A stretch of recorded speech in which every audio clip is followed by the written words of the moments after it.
aneurisma se refiere a una dilatación que casi siempre puede ser congénita o Hola, adquirida. profe. Hola. ¿Aló? Profe, soy Ana María. Lo que pasa es que no me cogía bien el internet y no me había podido conectar. Esperemos entonces hasta el final, ¿listo?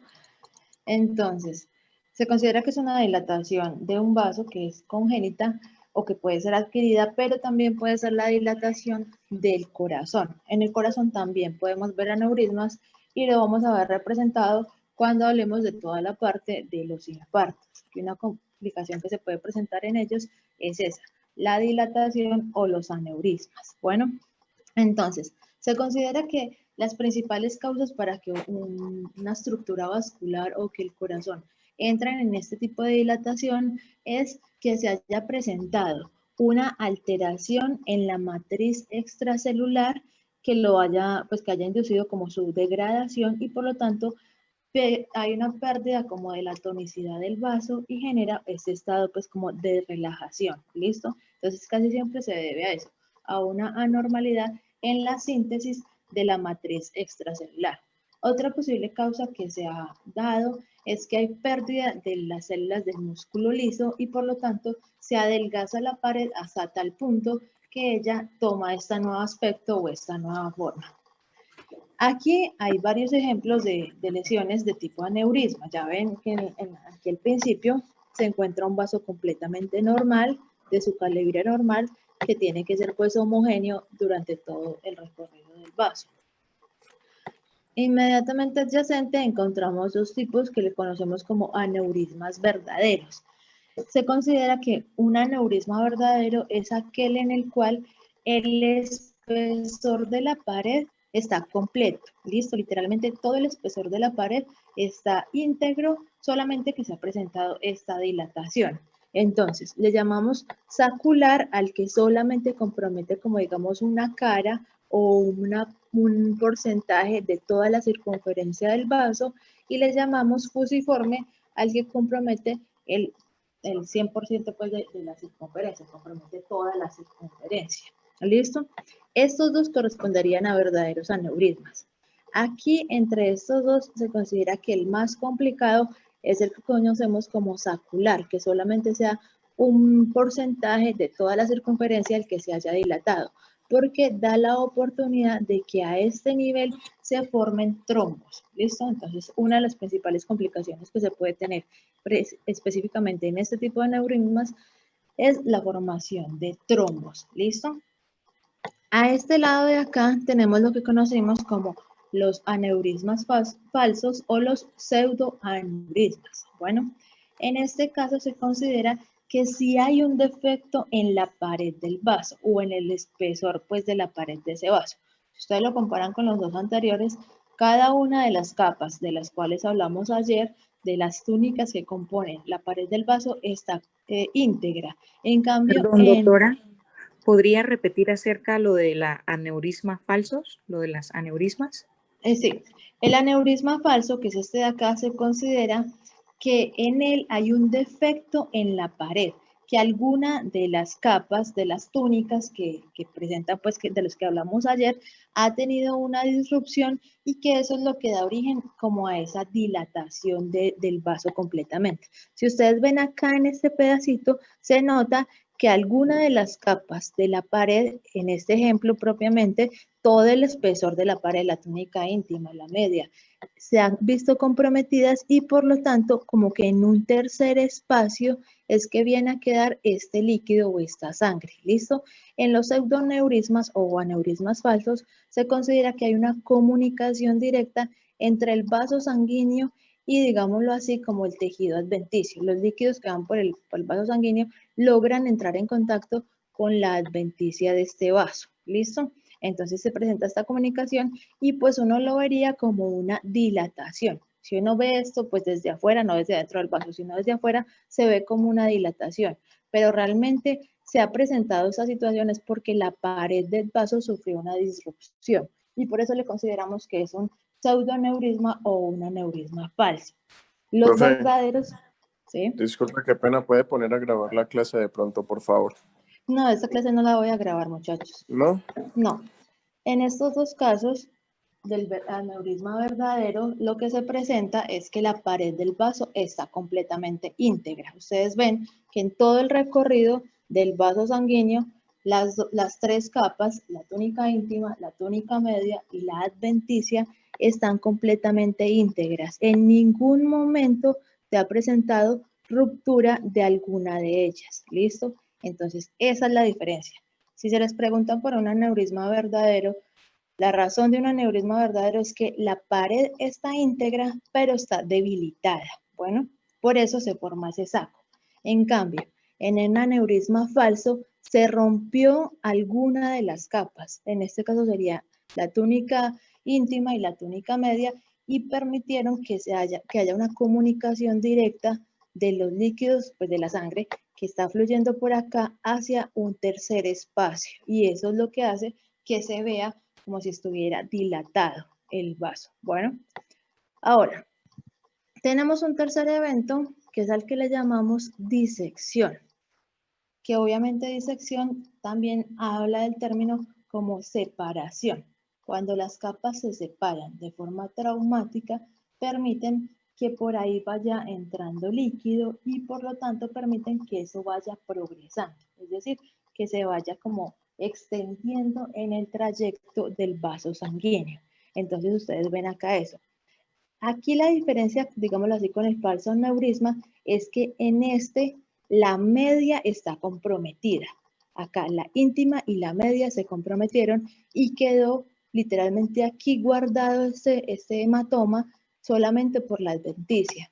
En cambio, en una disección se considera que la única que se rompió fue la íntima. Entonces, la media es la que empieza a albergar ese líquido.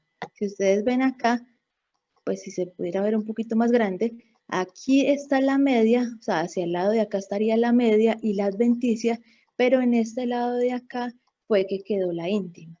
Casi que queda en el tejido subendotelial, casi que queda ahí despuésito de la lámina interna. Ahí es que se genera esa ruptura y ahí es que se va a generar esa acumulación de líquidos. Aquí en el aneurisma falso, lo bueno pues es que a pesar de que se está acumulando líquido, esto no sigue progresando. Lo máximo que podría hacer es obviamente generarse una ruptura y obviamente con el sangrado pertinente. En cambio, en la disección, esto empezó chiquitico, pero por la presión o por la fuerza del flujo sanguíneo, sigue separándose o sigue disecándose una capa de la otra. Ustedes ven que esto sigue disecándose, sigue separándose y esto va a seguir progresando de esta forma pues hasta un recorrido muy largo, hasta que ya se presente una complicación. En esta imagen también hay algo importante que ustedes deben reconocer, y es la situación de que cuando nosotros le decimos nosotros decimos una disección, no necesariamente, o sea, no es como un sine qua non, una cosa obligatoria que tenga que haber un aneurisma. Un vaso puede sufrir una disección sin haber tenido previamente un aneurisma. Lo único que necesita es que haya una ruptura de la íntima y que se me genere como ese espaciecito a través del cual la sangre va a empezar a acumularse entre la íntima y la media. Bueno, entonces es falso que siempre que haya una disección tenía que haber previamente un aneurisma. Bueno.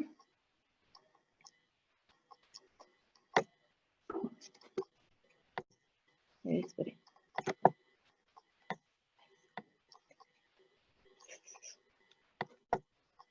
Entonces vamos a ver ciertas características de los aneurismas.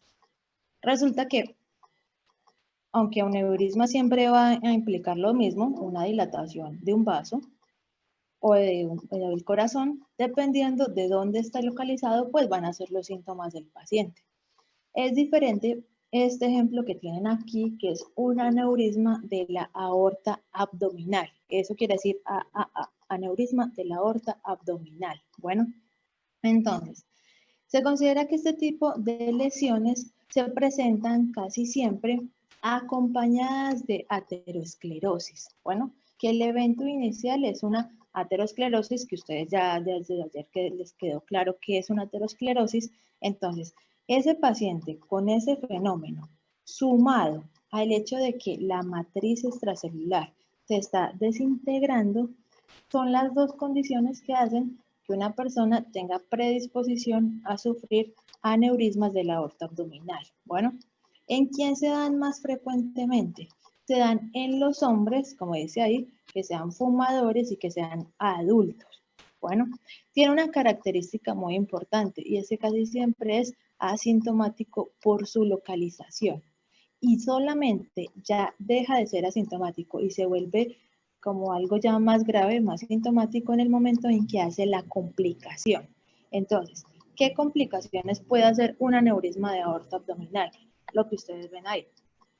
Puede hacer una ruptura y por lo tanto generar una hemorragia pues severa en el paciente, puede generarme, lo que les había dicho, estados de trombosis o de embolia, siempre y cuando sean el que les mencionaba como el aneurisma sacular, el que solamente un lado de la pared del vaso sanguíneo es el que se ha generado esa dilatación, ¿listo? Entonces, en este caso las principales complicaciones son esas, o trombos, o trombosis, o embolias, o que haya una ruptura y por lo tanto pues una hemorragia de ese vaso.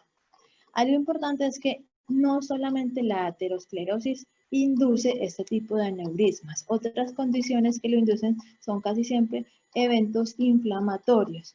En este caso entra muy frecuentemente los aneurismas sifilíticos. Los pacientes que tienen pues sífilis, pero ya una sífilis avanzada, son capaces de debilitarme la pared de los vasos, específicamente de aorta abdominal, y generarme este proceso de aneurismas. Bueno, entonces para que lo tengan en cuenta.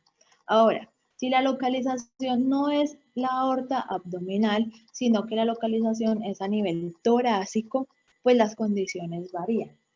Entonces, ¿qué es lo que pasa en este tipo de pacientes? Ya la característica del paciente, o digamos así, el factor de riesgo del paciente, no es que sufra una ateroesclerosis. La condición de este paciente es que sufre hipertensión.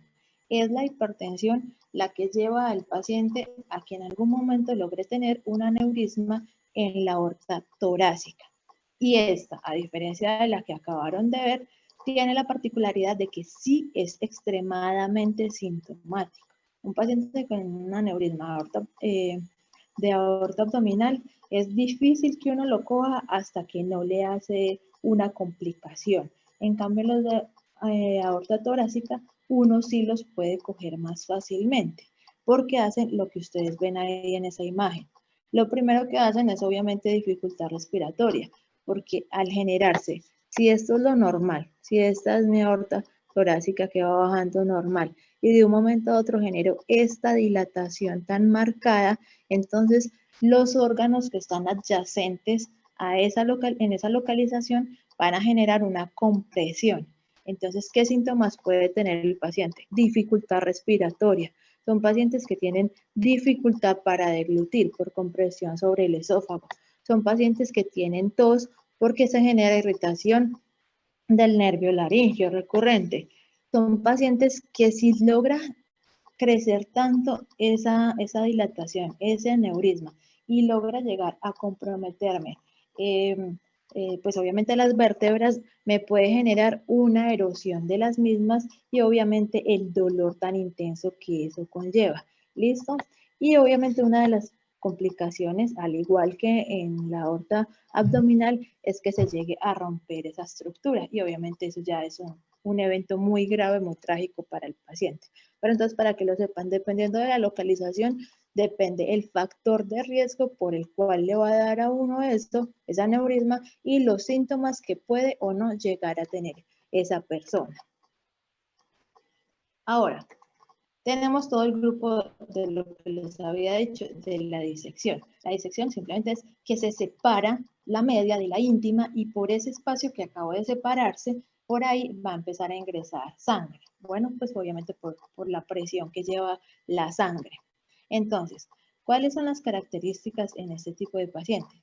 Acá simplemente les estoy recordando lo que ya les había mencionado, que uno no debería decir aneurisma disecante, porque no es una cosa obligatoria que el paciente realmente haya tenido un aneurisma. Simplemente se presentó una lesión de la íntima que dio pie a este proceso, pero no necesariamente es por un aneurisma previo. Entonces ustedes acá están viendo ese tipo de lesión en la cual, en este puntico que hay acá, en el centro que se los está mostrando como esta guía metálica, aquí es donde se presentó esa ruptura de la íntima y permitió que por este orificio que está acá señalado, sí, espero que lo vean, por ahí va a ingresar sangre entre la íntima y la media. Entonces, acá afuera ustedes no ven como la sangre que estaría, pero entre esos dos espacios empezó a seguirse separando por la fuerza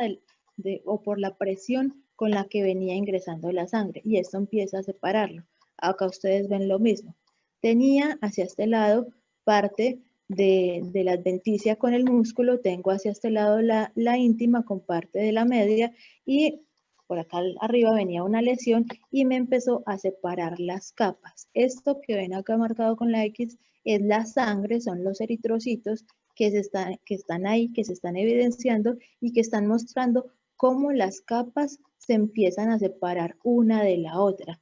¿Hasta qué punto? Eso no tiene un punto de control. Ese es el problema de las disecciones, que como no tienen un punto pues de retorno, entonces puede en algún momento volver a generar como, digámoslo así, como una comunicación hacia la luz del vaso sanguíneo y seguirme entrando la sangre del vaso sanguíneo, o pueden generarme una comunicación hacia el exterior del vaso sanguíneo, es decir, salir de la adventicia y obviamente generar la ruptura de esa lesión, de esa disección. Bueno, entonces para que esa parte la recordemos. ¿Qué nos tiene que ver directamente? Bueno, y acá simplemente le dicen las condiciones. ¿En quién se presenta más frecuente la disección? En pacientes que sean hipertensos, casi siempre el gran porcentaje van a ser hombres, y se debe a una debilidad entre estas dos paredes, entre las uniones de esas paredes, que hace que se puedan ir separando. Entonces esa es la parte de los aneurismas. Doctora, ¿Sí? qué pena, antes de que siga, Ajá. escuché también que el aneurisma podría presentarse en neonatos por síndromes congénitos o de Marfan. Sí, exactamente. Porque se considera que las dos condiciones para que haya un aneurisma o haya una disección es que vaya a haber una debilidad de la pared, ya sea o porque la media que viene a ser el músculo se adelgace, o porque la matriz extracelular que viene a ser lo que hablamos ayer, esa lámina elástica, el tejido colágeno, todas esas cositas que estaban por ahí, vayan a desintegrarse. Entonces, ¿qué pasa en ese paciente que tú me mencionas que es una condición congénita? Síndrome de Marfan se considera que es eso, es una condición congénita en la cual hay una alteración en la formación del tejido colágeno y del tejido elástico. Y eso hace que esos pacientes literalmente tienen como dedos como si fuera de araña, porque los pueden doblar hasta puntos que uno normalmente no es capaz de doblar ninguna articulación. Pero entonces no solamente compromete el tejido elástico y colágeno de articulaciones, sino de vasos sanguíneos. Entonces, en ese caso, esos niños que nacen con esa enfermedad que es congénita, sí me pueden desarrollar aneurismas. Por eso se considera que esto es una dilatación, ya sea por causas adquiridas, como puede ser la aterosclerosis o la hipertensión, o por causas congénitas, como en ese caso, síndrome de Marfan. Ajá, sí, es correcto lo que dices. Bueno, muchas gracias, doctora. Listo. Entonces, vamos a entrar a la parte de vasculitis. Obviamente, todo el grupo de vasculitis se considera que son enfermedades inflamatorias de los vasos sanguíneos. Si a uno le dicen que es una vasculitis, pues uno responde es una inflamación de los vasos sanguíneos. Pero entonces resulta que hay muchas condiciones que pueden hacer que un paciente sufra este tipo de inflamaciones. Entonces, las primeras condiciones son causas que se consideran no infecciosas. Y cuando uno las llama no infecciosas, casi siempre pueden ser o local o sistémica, pero tienen uno de estos componentes que ustedes ven acá, que es el grupo de inmunocomplejos, que ya sabíamos que entraba casi siempre en los estados de hipersensibilidad. ¿De qué tipo de hipersensibilidad? 3. Hipersensibilidad tipo 3, ya sea mediados por ANCAs, mediados por ENAs o directamente que haya linfocitos T autorreactivos que entrarían en el grupo de hipersensibilidad tipo 4. Entonces, estas son las condiciones no infecciosas, pero inmunológicas que pueden llevar a un vaso sanguíneo a sufrir inflamación de su pared, del espesor de su pared. Ahora, al otro lado tenemos las causas infecciosas. Se considera pues que cualquier tipo de infección puede llegar a liberar ciertos antígenos que terminan lesionando la pared de los vasos sanguíneos. Entonces, en este tipo de situaciones, más que todo en las infecciosas, se considera que de cierta forma o indirectamente también está mediada por inmunocomplejos. Por ejemplo, en las infecciones por hepatitis, se considera que el virus de la hepatitis B es capaz de liberar ciertos antígenos que van a ser reconocidos de forma irregular como alterados o como dañados y que permiten de cierta forma formar inmunocomplejos. Entonces, las enfermedades infecciosas, que de por sí, obviamente, cualquier infección que vaya y se deposite en la pared de un vaso, pues va a generar una vasculitis. Pero adicionalmente, hay algunas de ellas que tienen esa reacción cruzada y que a su vez pueden inducir inflamación inmunomediada o inmunocomplejos. Entonces, es muy importante uno saber exactamente a qué tipo de vasculitis se está enfrentando porque ustedes lo ven ahí. El tratamiento es completamente diferente. Una cosa es tratar a un paciente con una vasculitis que sea mediada por el sistema inmunológico, por alguna alteración en alguna parte de nuestro sistema inmunológico, y otra muy diferente es un paciente con un evento infeccioso. Las dos son tratamientos absolutamente contrarios. Una cosa es darle antibióticos por una infección y otra cosa es inmunosuprimir al paciente porque su sistema inmunológico es el que lo está literalmente dañando. Entonces, ustedes tienen que tener en cuenta que hay que saber cuál es la causa real de la vasculitis pues, para orientar el tratamiento del paciente. Aparte de esas dos condiciones que son como pues, con la gran magnitud de situaciones o de causas de vasculitis, pues también tenemos estas de acá abajo. Cualquier lesión química o física, eventos de radiación, químicos o eventos traumáticos, pues me pueden inducir una inflamación en los vasos sanguíneos. Entonces, vamos a ver acá cómo sería por lo menos alguna parte de las que son mediadas pues inmunológicamente. Entonces, tenemos en este caso que uno puede detectar cierto tipo de anticuerpos en los pacientes cuando uno considera que tienen eventos de hipersensibilidad o eventos de autoinmunidad. En este caso tenemos un ejemplo que les recuerda a los ANCA, que ustedes saben que los ANCA casi son los anticuerpos anticitoplasma de los neutrófilos. Entonces, los neutrófilos tienen ciertas sustancias, tienen ciertos antígenos que están unos en los gránulos y otros que se localizan a nivel como alrededor del núcleo, perinucleares. Entonces, esto da pie a que cuando nuestro cuerpo de forma irregular forma anticuerpos frente a nuestros neutrófilos, a eso es a lo que nosotros le llamamos ANCA. Serían esos anticuerpos anticitoplasma del neutrófilo.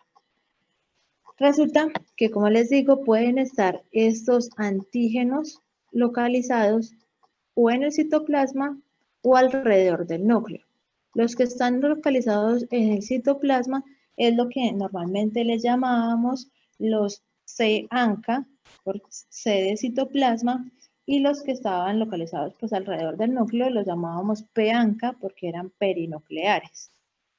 Entonces, aunque estos antígenos están dentro de la célula, bajo ciertas situaciones, por ejemplo, eventos de inflamación o eventos infecciosos, puede haber una reacción cruzada y esos antígenos que estaban acá adentro terminar exponiéndose en la membrana de los neutrófilos. ¿Listo?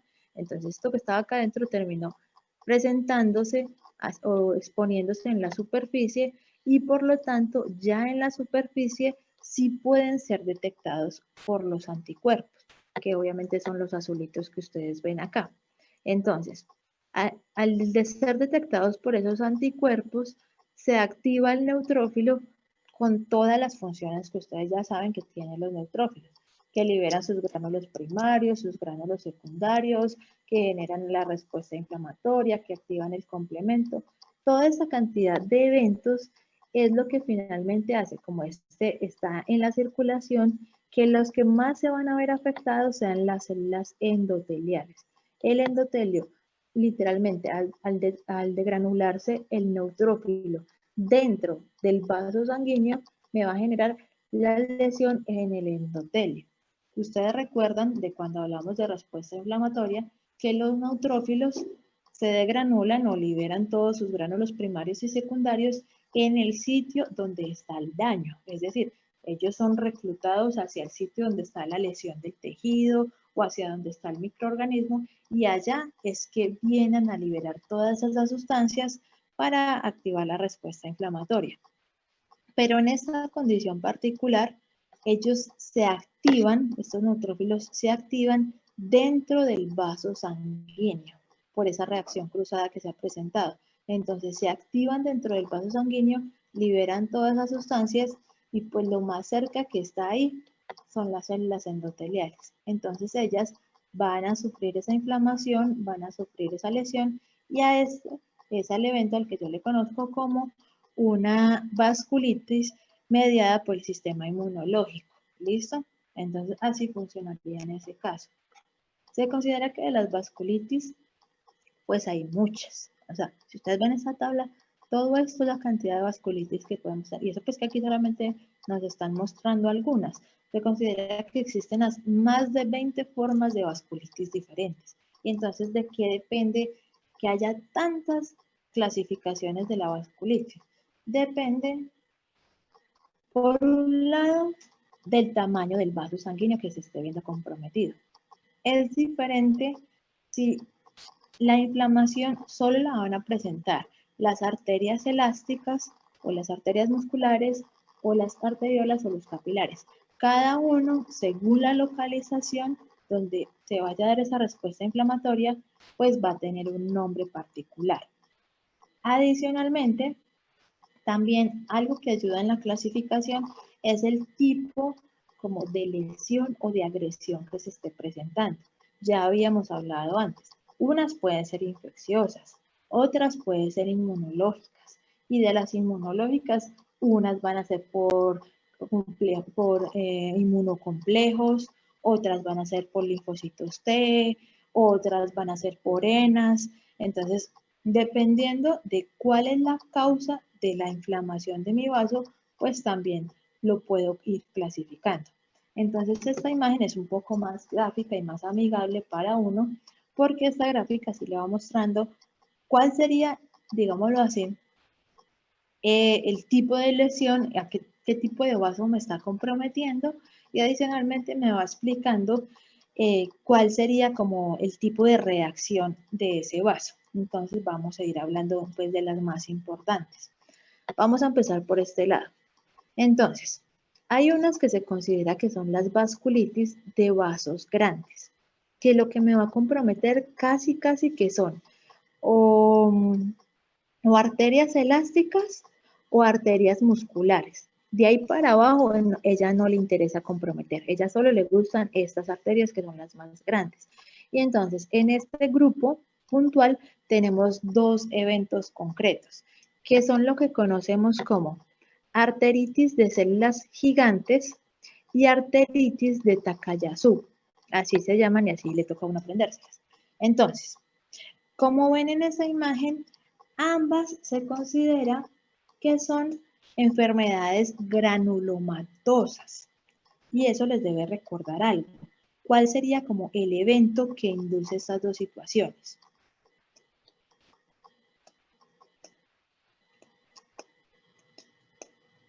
Entonces les pregunto de otra forma. De los estados de hipersensibilidad, ¿cuál era el que se asociaba a la formación de granulomas? Tipo 4. Exactamente, la tipo 4. Y la tipo 4 estaba mediada ¿por quién? Linfocito T.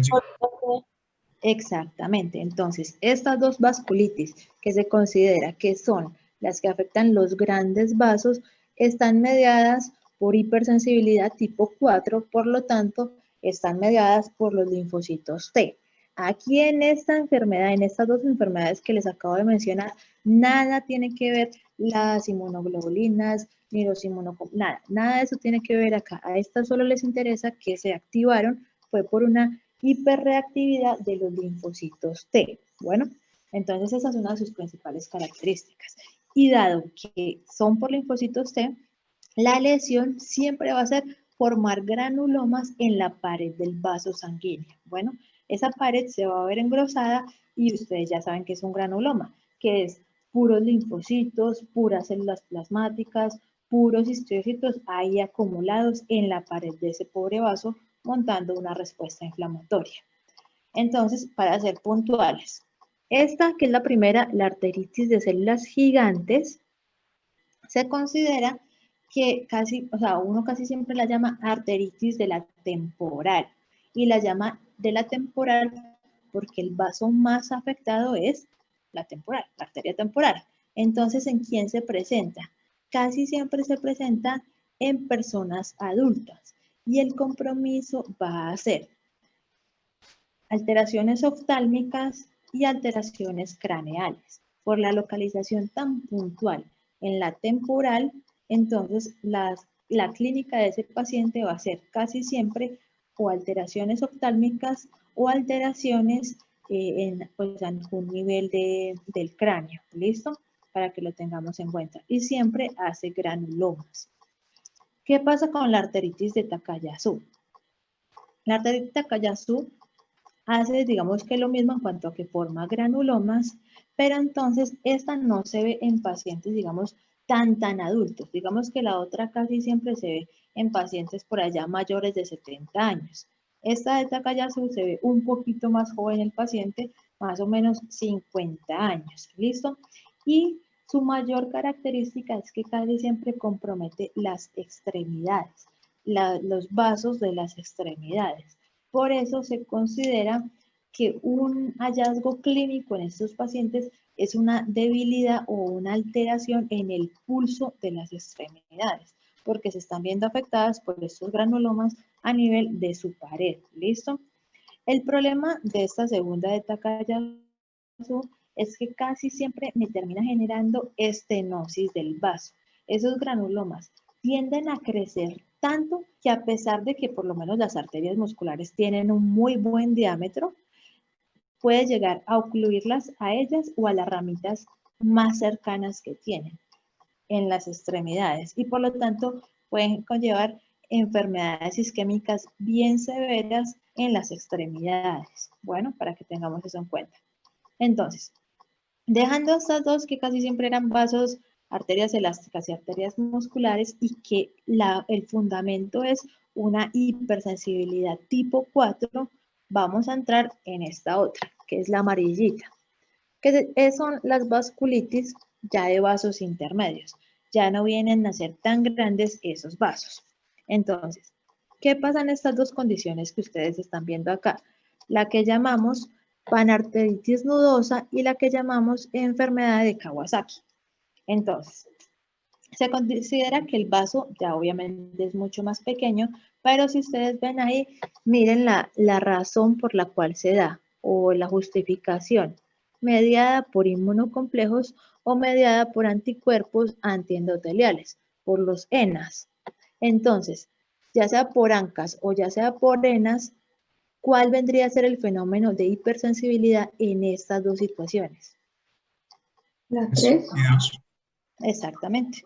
La hipersensibilidad tipo 3, que es la que es mediada por inmunocomplejos. Exacto. Entonces, clínicamente, ¿cómo se ve esta panarteritis nodosa? Se considera que puede comprometer casi que cualquier órgano, excepto el pulmón. ¿Por qué no lo compromete? No tengo la menor idea. Pero la clínica siempre da a que el pulmón no se ve comprometido en este tipo de pacientes. El órgano que más afectado se ve es el riñón y las vísceras huecas, pero el pulmón nada tiene que ver con este proceso. Se considera que aquí es por inmunocomplejos. Y ustedes recuerdan qué tipo de necrosis era la que se presentaba mediada por inmunocomplejos. Fibrinoide.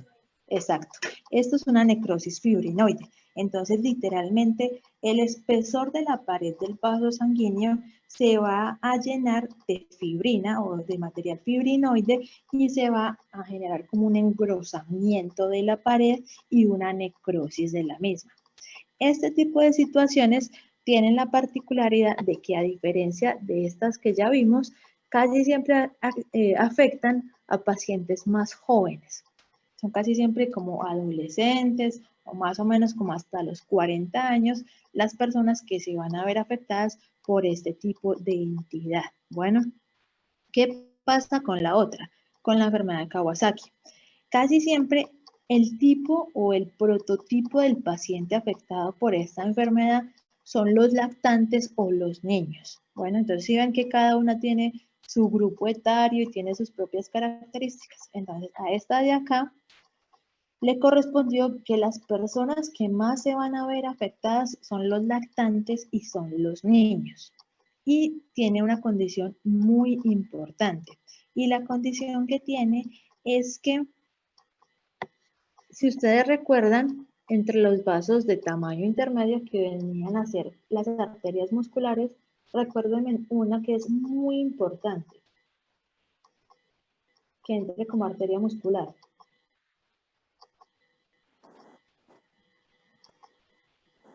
Arteria renal. ¿Cuál? Las coronarias. Las coronarias. Pues, o sea, sí, hay muchas que la renal también entra entre las arterias musculares, pero en esta entidad es fundamental la coronaria. Esta es la principal causa de infartos en niños. Un niño que se infarta, pero ¿cómo se infartó? Pues un niño, ¿qué es esto?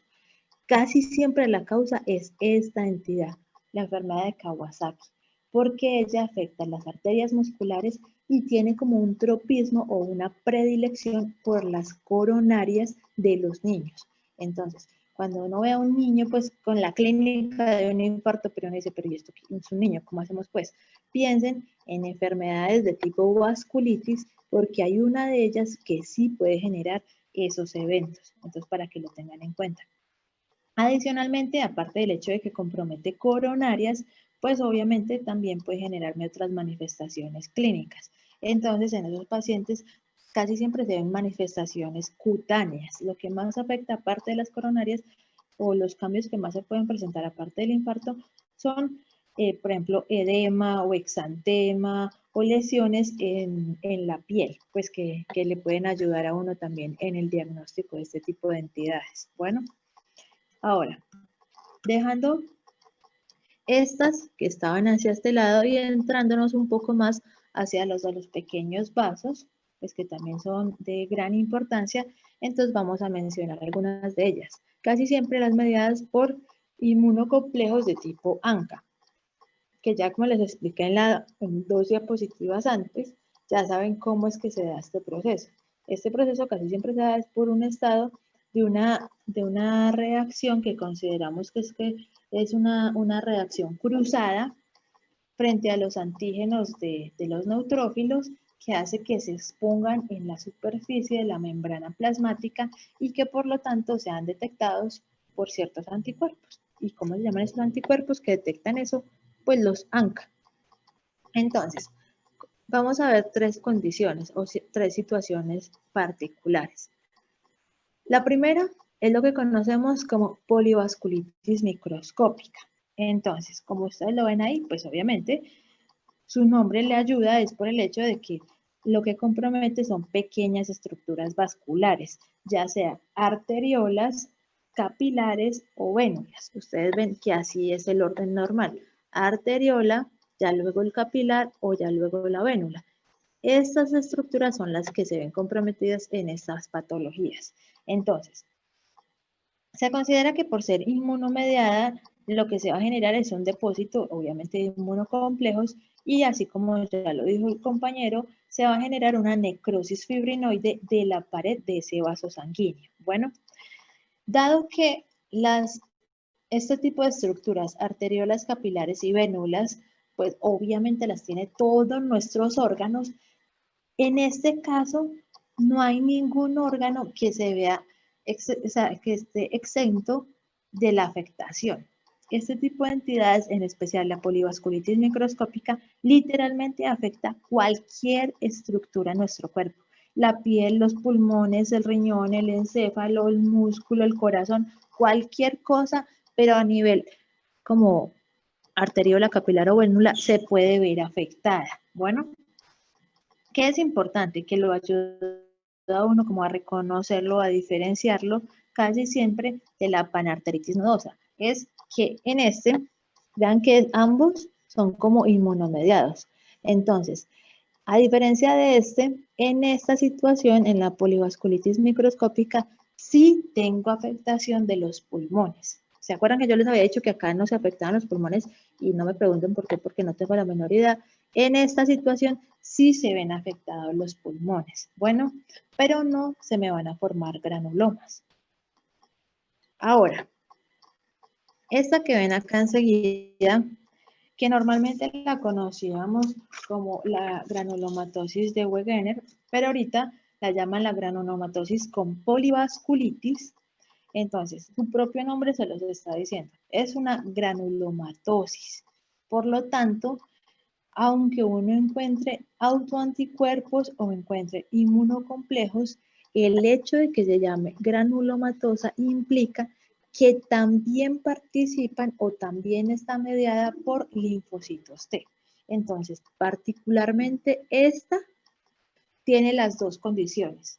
Una hipersensibilidad de tipo 3 acompañada de una hipersensibilidad de tipo 4. Bueno, entonces tiene las dos condiciones al mismo tiempo.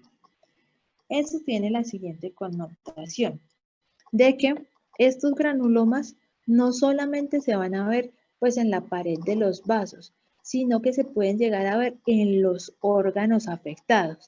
En este caso es muy frecuente, o digamos así, el tropismo de este tipo de entidades es hacia los vasos del pulmón y hacia los vasos del riñón. Entonces, las dos condiciones que se ven en este tipo de inflamación o vasculitis es granulomas en el pulmón y casi siempre granulomas a nivel de los riñones. Bueno, entonces para que tengamos eso en cuenta, porque obviamente sí se presenta la situación de la hipersensibilidad 4. Igual que todas las que hemos hablado que son inmunomediadas, pues lo que vamos a ver, si usted me manda el corte del vaso de capilar, una venula o una arteriola con esta lesión, lo que yo voy a ver es necrosis fibrinoide. La marca de todas las enfermedades vasculares mediadas por inmunocomplejos es la necrosis fibrinoide. Bueno, ahora, la otra condición que tenemos aquí, que es lo que conocemos como el síndrome de Chur-Strauss, entonces también es una vasculitis y al igual que estas afecta a vasos pequeños. Su condición es que no, o sea, a diferencia del anterior, no genera granulomas en el pulmón, sino que genera un estado de hipersensibilidad en el cual, aparte de inmunocomplejos, hay una gran cantidad de eosinófilos. ¿Listo? Entonces, no solamente se ve la situación de la hipersensibilidad, o sea, literalmente esa es como la mezcla de todas las hipersensibilidades. El Chur-Strauss es granulomatosa, por lo tanto tiene hipersensibilidad tipo 4.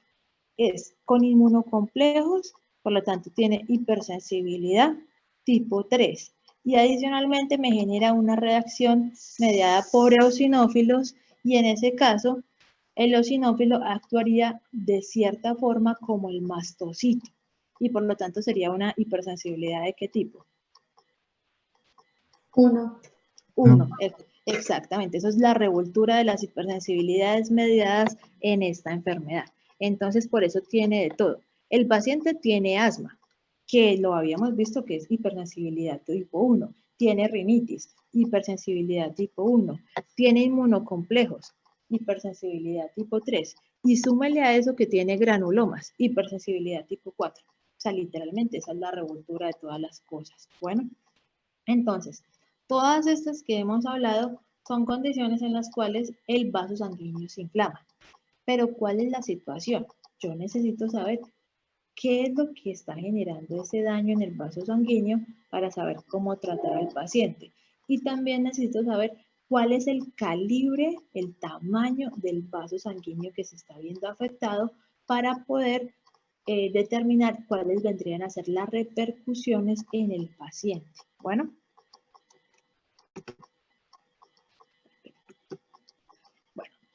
Esta que están viendo acá es lo que conocemos como tromboangiitis obliterante. ¿Listo? Que igual yo sé que ustedes ya la han oído mencionar previamente. ¿Esto les recuerda algo, la tromboangiitis obliterante? ¿O recuerdan el otro nombre con el que se conocía? ¿Fenómeno de Rao o algo así, profe? Está asociado por ese lado. Esta entidad se le conoce como la enfermedad de Buerger. Ajá, se le conoce como la enfermedad de Buerger. Y lo que pasa es que se considera que es una afectación que no es como completa de un vaso, sino que es por segmentos. Un segmento se ve afectado, el otro no, el otro sí. Cojan un vaso y entonces un pedazo está afectado, el otro no, el otro sí, el otro no, y así se la pasa. Me va generando una lesión del vaso sanguíneo, pero de forma intermitente o de forma segmentaria. ¿Listo? Tiene la característica de que, como ustedes ven en esa imagen, y como la compañera estaba mencionando, afecta casi siempre vasos que van hacia las extremidades. Entonces, casi siempre son tibial o radial los que se van a ver frecuentemente afectados. La condición es que los pacientes no son muy adultos, casi siempre vas a tener ese tipo de afectación por encima de los 30, 35 años. Sobre esa edad es que van a presentar ese tipo de lesión. Y solamente ocurre en pacientes fumadores. ¿Listo? Es como si ellos tuvieran una susceptibilidad especial a sufrir este tipo de lesión. La compañera les mencionó algo importante y es el fenómeno de Raynaud. ¿Y alguno de ustedes recuerda qué es ese fenómeno? ¿Cómo? Bueno, entonces, recuerden que el fenómeno de Raynaud es una condición en la cual los pacientes, cuando se exponen a temperaturas extremas, casi siempre a algo que esté muy frío, inmediatamente me hacen como una especie de vasoespasmo y empiezan a cambiar el color en las extremidades. De un momento a otro uno le ve como una cianosis en los dedos y uno puede decir, hasta aquí va la cianosis y de aquí para allá hay buena perfusión, porque hacen un vasoespasmo supremamente intenso a nivel de los lechos más distales de las extremidades, y por eso lo que se ve cianótico en ese caso vienen a ser literalmente pues los dedos. Bueno, pero recuerden el término, es tromboangiitis obliterante. ¿Qué quiere decir eso? Eso quiere decir que en algún momento se va a generar una obliteración del vaso sanguíneo. Véanlo acá. Acá lo que ustedes están viendo son nervios, es un paquete nervioso, es el vaso sanguíneo y esta supuestamente vendría a ser la luz del vaso sanguíneo. Pero en ese caso se ha presentado un trombo o una obstrucción completa. ¿Qué pasa con ese paciente? Miren el resultado final. Obviamente se genera una necrosis distal, obviamente en las extremidades, que tiene como repercusión, pues literalmente la pérdida o la amputación de las falanges de ese paciente. Entonces, esta, a pesar del nombre, o sea, digamos así, la repercusión final es de las más graves porque me genera necrosis de la parte distal de las extremidades asociada a una obstrucción completa, casi siempre de arteriolas. Recuerden que estas casi siempre me van a afectar, son estructuras vasculares muy pequeñas en las extremidades y que la condición fundamental es que el paciente es fumador. O sea, ese es el estímulo que hace que se desencadene ese estado de obliteración del vaso sanguíneo y por lo tanto que conlleve como repercusión a esta entidad. Bueno, entonces, ya sabiendo todo lo que tiene que ver con la aterosclerosis, con todas las vasculitis, con los aneurismas, con parte de la hipertensión, vamos a entrar en algo que vienen a ser las lesiones neoplásicas de los vasos sanguíneos. Entonces, para esta parte tenemos que recordar algo que es fundamental y es cuáles son las células que constituyen los vasos sanguíneos.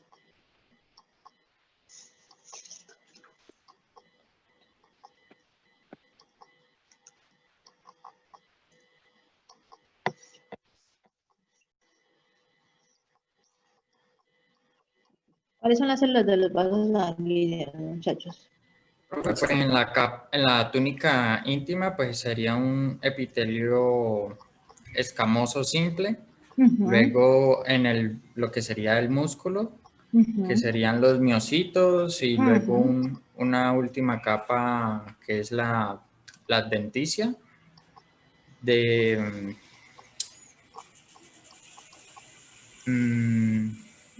se me fue. Listo, eso está bien. En la íntima,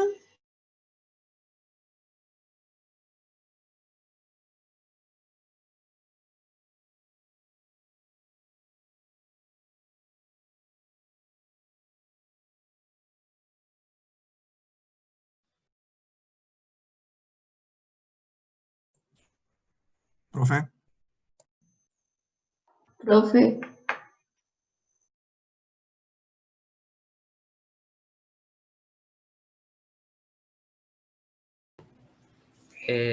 ¿A ustedes también se les quedó parado? sí. Sí, a todos. Ah, yo me asusté.